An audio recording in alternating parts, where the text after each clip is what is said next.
सुप्रभात छात्राः। संस्कृतस्य कक्षायाम् अद्य वयं सुवचनानि इति पाठं पठिष्यामः। एषः पाठः सप्तमी कक्षायाः संस्कृतपाठ्यपुस्तक सुरभिः इत्यस्य पंचमः पाठः अस्ति। सुवचनानि अर्थात अच्छे वचन, ऐसे वचन जिनसे हमें जीवन में कुछ अच्छा सीखने को मिलता है। आज के हमारे लर्निंग आउटकम्स हैं। इस वीडियो को देखकर छात्र सज्जनों व दुष्ट व्यक्तियों के स्वभाव के 3 अंतर लिख सकेंगे। इस पाठ में श्लोकों में सज्जन व्यक्तियों के स्वभाव के बारे में बताया गया है, साथ ही दुष्ट व्यक्तियों के स्वभाव में क्या विशेषताएं होती हैं, वो कैसा व्यवहार करते हैं, ये भी बताया गया है। तो आप इन्हें समझकर इनके अंतर को लिख सकेंगे। बच्चों, इनके अंतर को समझने का क्या लाभ होगा कि आप जान जाएंगे कि आपको अच्छा इंसान बनने के लिए कौन से काम करने चाहिए और कौन से काम नहीं करने चाहिए। वसुधैव कुटुंबकम का भाव समझकर लिख पाएंगे। हमारा दूसरा आज का लर्निंग आउटकम है वसुधैव कुटुंबकम। वसुधा ही कुटुंब है, धरती ही परिवार है। ये हमारे भारत की संस्कृति में बहुत पुराने समय से माना जाता है। तो इसका क्या भाव है, क्यों ऐसा माना जा रहा है, ये भी आप समझ जाएंगे और इसे आप लिख सकेंगे। सत्संगति के महत्व को उदाहरण के द्वारा समझाकर लिख पाएंगे। तो सत्संगति यानी अच्छे लोगों के साथ रहने से क्या लाभ होते हैं, तो ये भी आपको पता चलेगा और आप इसे समझाकर उदाहरण देकर भी बता सकेंगे, लिख सकेंगे। इसके अलावा श्लोकों के अर्थ के अनुसार उनका अन्वय कर सकेंगे। जिस प्रकार श्लोकों का अर्थ हिंदी में किया जाना है, उसी क्रम में उन्हें लगाना अन्वय है। जब आप श्लोकों का अर्थ समझ जाएंगे तो उनका अन्वय भी आप लिख पाएंगे। और अंतिम हमारा आज का लर्निंग आउटकम है कि श्लोकों में आने वाले शब्दों खल, मद, वारी, मुक्ताफल, श्रियम, वसुधा आदि के अर्थ बता सकेंगे। ये शब्द बच्चों आपने नहीं पढ़े होंगे, लेकिन आज आप इन्हें भी जानेंगे। इनका अर्थ क्या है, इनका अर्थ भी बता सकेंगे और समझकर इनका अगर आगे आवश्यकता हुई तो आप इन्हें प्रयोग भी कर सकेंगे। तो आज हम इन लर्निंग आउटकम्स को प्राप्त करने वाले हैं। ये हमारे परिणाम होंगे आज के पाठ को पढ़ने के। तो आओ हम पाठ पढ़ें। सुवचनानि। प्रथम श्लोक पढ़ें।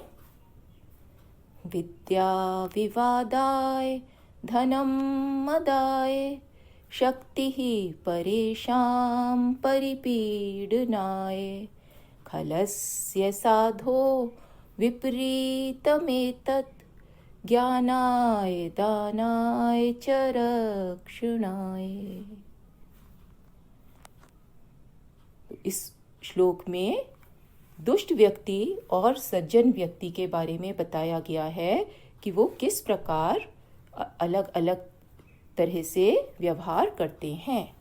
तो पहले शब्दार्थ देखें।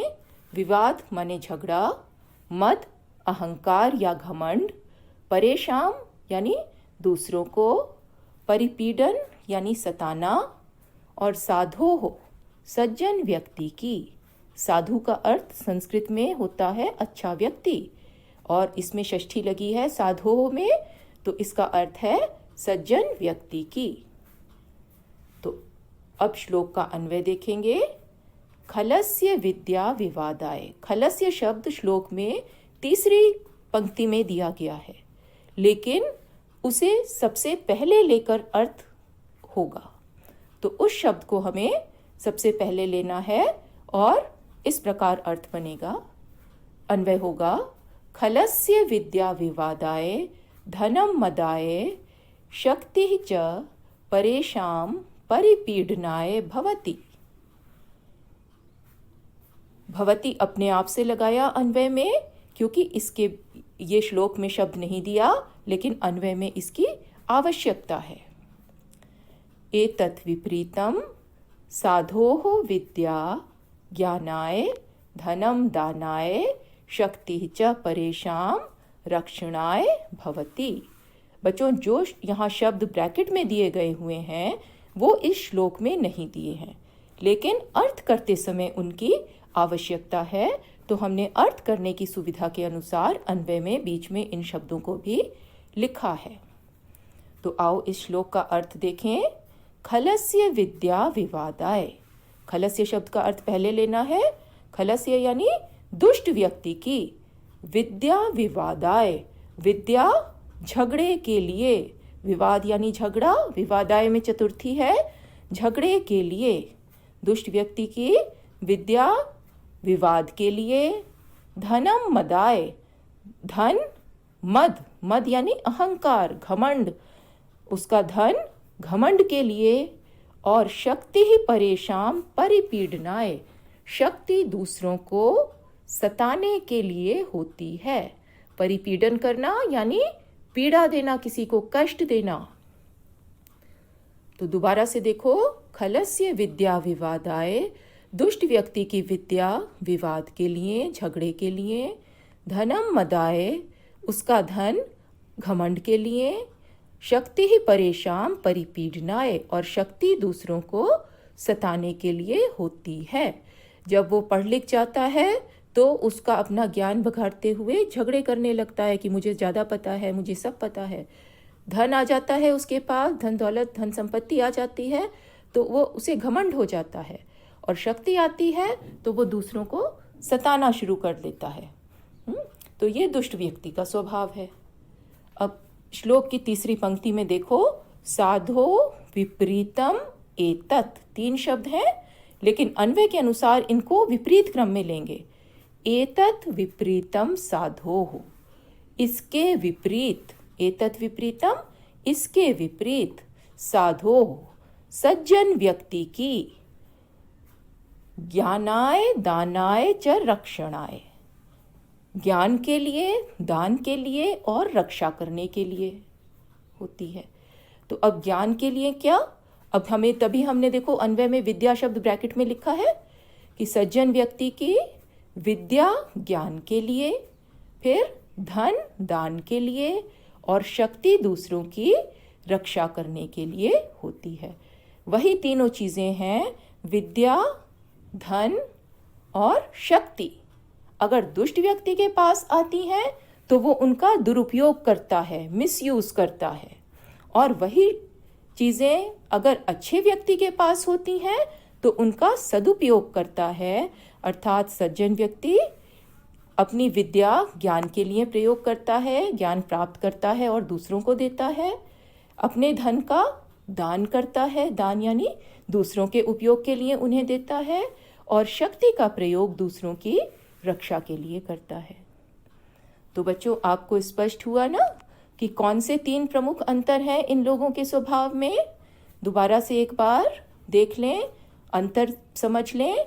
खलस्य विद्या विवादाय भवति, ये तो दुष्ट की विद्या हुई, और साधोः विद्या ज्ञानाय भवति, दुष्ट की विद्या विवाद के लिए और सज्जन की विद्या ज्ञान के लिए।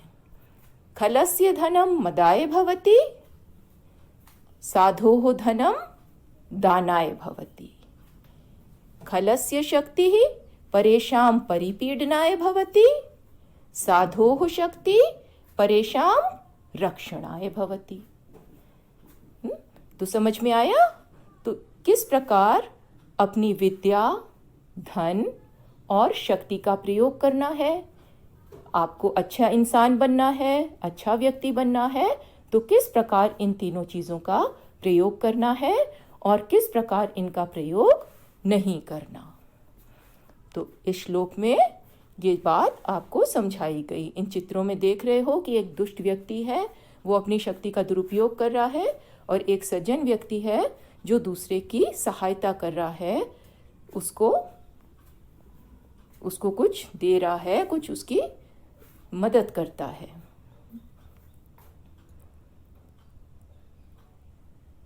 दूसरा श्लोक देखें। अयम निजः परो वेति गणना लघु चेतसाम उदार चरिता नाम तु वसुधैव कुटुंबकम। देखो, वसुधैव कुटुंबकम की बात आई इसमें। पहले शब्दार्थ देखें। निज, निज माने अपना, परह, परह माने पराया, इति ऐसी, गणना गिनती, लघु चेतसाम, लघु का अर्थ होता है छोटा, और लघु चेतसाम छोटे दिल वालों की। उदार चरित, उदार माने दयालु, चरित का अर्थ होता है चरित्र या स्वभाव। उदार चरित का अर्थ है दयालु स्वभाव वाले, और इन्हें बड़े दिल वाले भी कह दिया जाता है। वसुधा धरती, कुटुंब परिवार। तो ये इनके शब्दों के अर्थ हैं। जो जो शब्द आपको नहीं आते हो उन्हें ध्यान दे लो कि जो आपके लिए नए शब्द हैं। अब श्लोक का अन्वय देखें। अयम निजः परः वा इति लघु चेतसाम गणना भवति। श्लोक में दिया है परो वेति। परो में ओ की मात्रा है जो विसर्ग से बदल कर बना है, तो एक्चुअल में विसर्ग है परह। और वेति, वेति में दो शब्द हैं, वा प्लस इति। नीचे संधि विच्छेद भी दिया है इसका। तो ये इन दोनों को अन्वय में अलग करके लिखना है। अयम निजः परः वा इति लघु चेतसाम गणना भवति। उदार चरिता नाम तु वसुधा एव कुटुंबकम भवति। श्लोक में वसुधैव शब्द दिया है, लेकिन वही बात है कि दो शब्द हैं, संधि हुई है, वसुधा और एव। तो अन्वय में इन्हें अलग करके लिखा गया है। अब इसका अर्थ देखें। अयम निजः, यह अपना है। निज माने अपना। परह वा, वा माने अथवा, परह पराया। आपने अभी परम पढ़ा ना।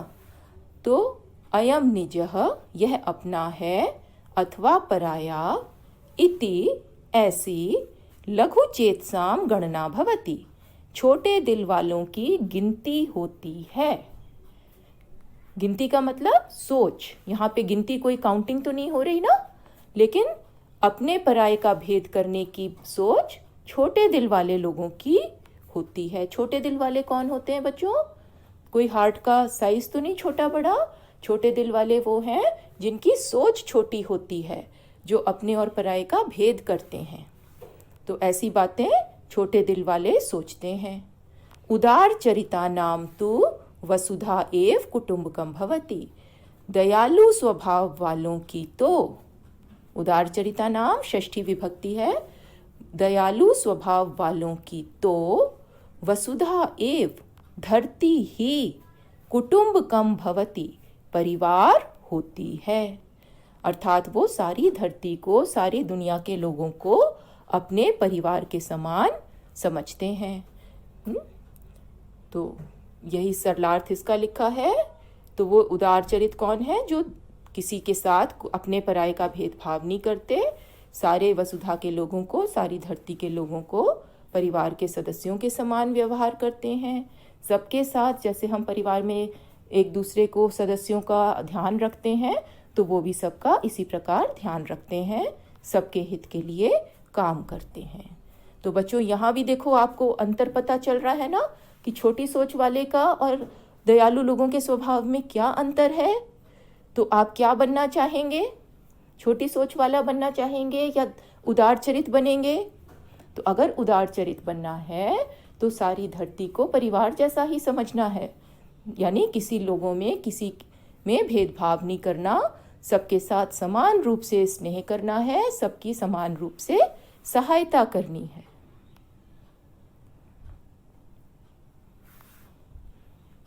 तो तीसरा श्लोक देखें। अभी आपने 2 बहुत अच्छे श्लोक सुने, समझे, और अब तीसरा श्लोक। महाजनस्य संसर्गः कस्य नोन्नति कारकः पद्मपत्र स्थितं वारि धत्ते मुक्ता फल श्रियम।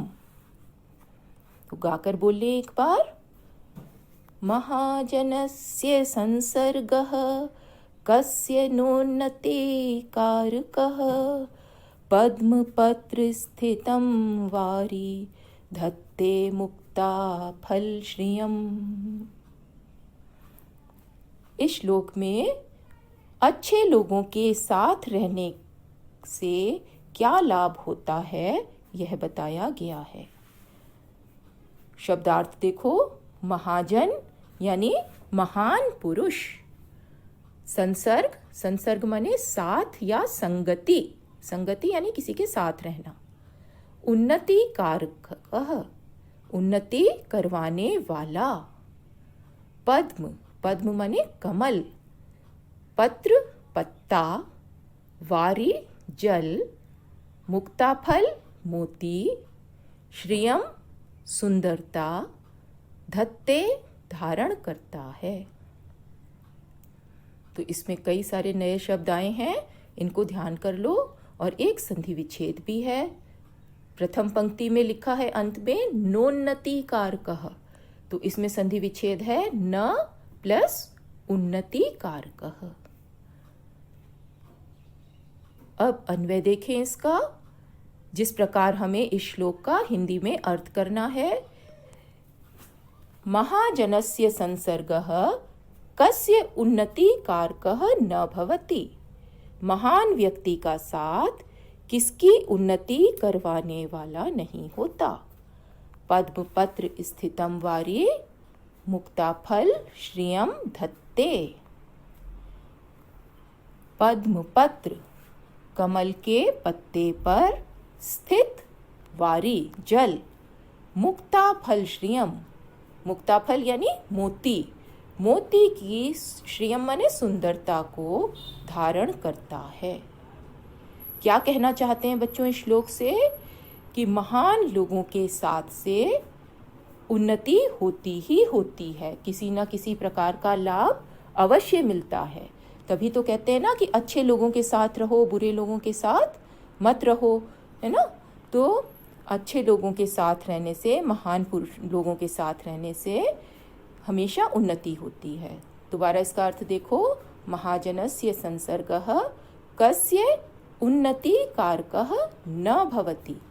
महान लोगों का साथ किसकी उन्नति करवाने वाला नहीं होता। देखो अन्वय में उन्नति कारकः के बाद न किया है, संधि विच्छेद करके। तो ये 2 शब्द हैं, इन्हें ध्यान रखना। पद्म पत्र स्थितम वारी, कमल के पत्ते पर स्थित जल, वारी अर्थात जल, मुक्ता फल श्रियम धत्ते, मोती की सुंदरता को धारण करता है या मोती जैसा सुंदर दिखाई देता है। तो देखो कमल अच्छा पुष्प माना जाता है ना, बहुत अच्छी सुगंध होती है। तो कमल के साथ रहने से, यानी कमल के पत्ते पर देखो आप जल की बूंदें दिखाई दे रही हैं, और कमल का पत्ता जल को अपने आप में सोखता नहीं है और उसके ऊपर से बहता भी नहीं है। पत्ता बहुत मोटा सा या मजबूत सा होता है, चिकना होता है, तो उसके ऊपर स्थित जल की बूंदें मोती जैसी सुंदर दिखाई देती हैं। तो इस प्रकार जो जल आमतौर पर मिट्टी में गिरकर बह जाता, मिल जाता, उसमें पता भी नहीं चलता, लेकिन वो कमल के पत्ते के साथ है तो कितना सुंदर लगता है। इसी प्रकार महान लोगों के साथ रहने से उन्नति होती है। ये श्लोक का भाव है। तो आप बहुत अच्छी बातें सीख रहे हैं इस पाठ में। सुवचनानी यानी बहुत अच्छे वचन कि जिनको आप अपने व्यवहार में अपनाएं तो आप ज़रूर बहुत अच्छे बनेंगे। अब ये चौथा श्लोक है।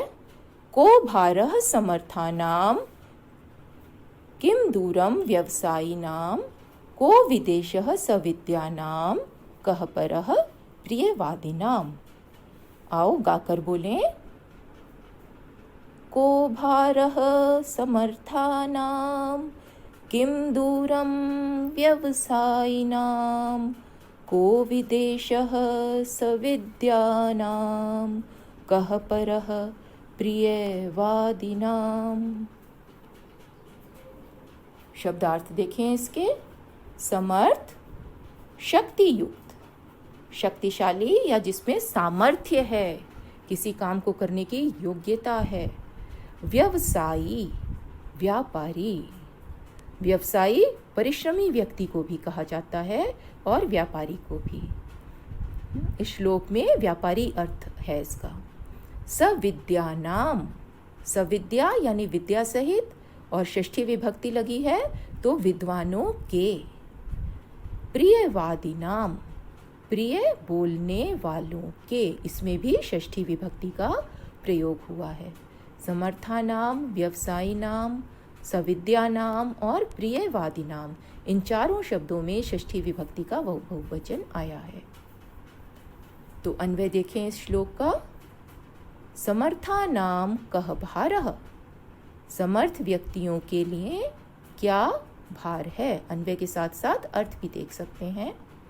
व्यवसायिनाम किम दूरम, व्यापारियों के लिए क्या, कौन सा स्थान दूर है। सविद्यानाम कः विदेशः, विद्वानों के लिए कौन सा स्थान विदेश है। प्रियवादिनाम कः परः, प्रिय बोलने वालों के लिए कौन पराया है। तो बच्चों, प्रश्न करते हुए इस श्लोक में कहा गया है, लेकिन उसका भाव क्या है। समर्थानाम कः भारः, समर्थ लोगों के लिए क्या भार है, अर्थात शक्तिशाली व्यक्तियों के लिए कोई भी काम भार नहीं होता, बोझ नहीं होता या कठिन नहीं होता, वो कोई भी काम कर लेते हैं। व्यवसायी नाम किम दूरम, व्यापारियों के लिए कोई भी स्थान दूर नहीं होता, वो अपना व्यापार करने के लिए दूर दूर तक जाते हैं। सविद्यानाम कः विदेशः, विद्वानों के लिए कौन सा स्थान विदेश है। विदेश जहाँ पे आपको कोई जानता ना हो, जहाँ आपका कोई पहचान ना हो, कोई है ना, तो विद्वानों के लिए कोई भी स्थान विदेश के समान नहीं होता। वो जहाँ भी जाते हैं उनकी विद्या देखकर हर कोई उनका सम्मान करता है। संत महात्मा जहाँ भी जाते हैं, देखो कैसे उनके सामने भीड़ आ जाती है, लोग कैसे उनका सम्मान करने के लिए आगे आते हैं, उनकी विद्या के कारण। और अंतिम है जो सबसे अच्छी चीज़ है, इसका बहुत ध्यान रखना। कः परः प्रियवादिनाम, प्रियवादिनाम कः परः, प्रिय बोलने वालों के लिए कौन पराया है। जो लोग प्रिय बोलते हैं, मधुर बोलते हैं, उनके लिए कोई भी मनुष्य पराया नहीं होता, सभी उनके अपने बन जाते हैं। देखो चित्र में देख रहे हो ना कि अगर प्यार से बोलते हैं तो सब लोग प्रसन्न भी होते हैं और सब अपने बन जाते हैं। तो देखो इस श्लोक में भी आपको अच्छी बातें सीखने को मिली कि आपको अपने जीवन में कैसा व्यवहार करना है। तो प्रिय बोलोगे तो कोई भी आपका शत्रु नहीं रहेगा, सब आपके अपने बन जाएंगे। आप विद्या प्राप्त करोगे, पढ़ के लिख के अच्छे से बनोगे तो हर जगह आपका सम्मान होगा, कोई भी स्थान आपके लिए विदेश नहीं होगा, है ना। तो ये अच्छी बातें इस श्लोक में यहाँ भी आपने सीखी। तो इन श्लोकों में बच्चों आपको 4 श्लोक थे, चारों श्लोकों में बहुत सी अच्छी बातें सीखने को मिली हैं। तो दोबारा से एक बार भी देख सकते हैं कि यहाँ दुष्ट व्यक्ति और सज्जन व्यक्ति का अंतर बताया गया है पहले श्लोक में, कि उनकी विद्या, दुष्ट की विद्या विवाद के लिए, धन घमंड के लिए और शक्ति दूसरों को सताने के लिए होती है। इसके विपरीत सज्जन व्यक्ति की विद्या ज्ञान के लिए, धन दान के लिए और शक्ति दूसरों की रक्षा करने के लिए होती है। मैं सभी श्लोकों के भाव एक बार आपके लिए दोहरा रही हूँ जिससे आपको ये आ जाए। और दूसरे श्लोक में वसुधैव कुटुंबकम की बात की गई है कि अपने पराये की बात तो छोटे दिल वाले करते हैं और उदार स्वभाव वालों के लिए या बड़े दिल वालों के लिए तो सारी धरती ही परिवार के समान होती है। फिर तीसरे श्लोक में महान व्यक्तियों के साथ रहने के लाभ बताए गए हैं कि महान व्यक्तियों के साथ रहने से हर किसी की उन्नति होती है। जिस प्रकार कमल के पत्ते पर स्थित जल भी मोती जैसा सुंदर दिखाई देता है। ये उदाहरण दिया गया जल का और कमल के पत्ते का, तो महान लोगों के साथ का लाभ बताने के लिए। फिर यहाँ पे भी आपको अच्छी बातें बताएं कि अगर आप समर्थ हैं तो आप कोई भी काम कर सकते हैं। अगर आप मेहनती हैं तो आपके लिए कोई भी स्थान दूर नहीं है, और अगर विद्वान हैं तो सब जगह आदर होगा, और अगर आप मधुर बोलते हैं, प्रिय बोलते हैं, तो सभी आपके अपने बन जाएंगे। तो इस पाठ में इन चारों श्लोकों में बच्चों आपने बहुत सारी अच्छी बातें सीखी। तो अब आप सज्जनों व दुष्ट व्यक्तियों के स्वभाव के अंतर लिख सकेंगे। आपने कई अंतर देखे वहाँ, तो आप 3 अंतर सरलता से लिख सकेंगे। वसुधैव कुटुंबकम का भाव समझकर भी लिख पाएंगे कि ये क्या है।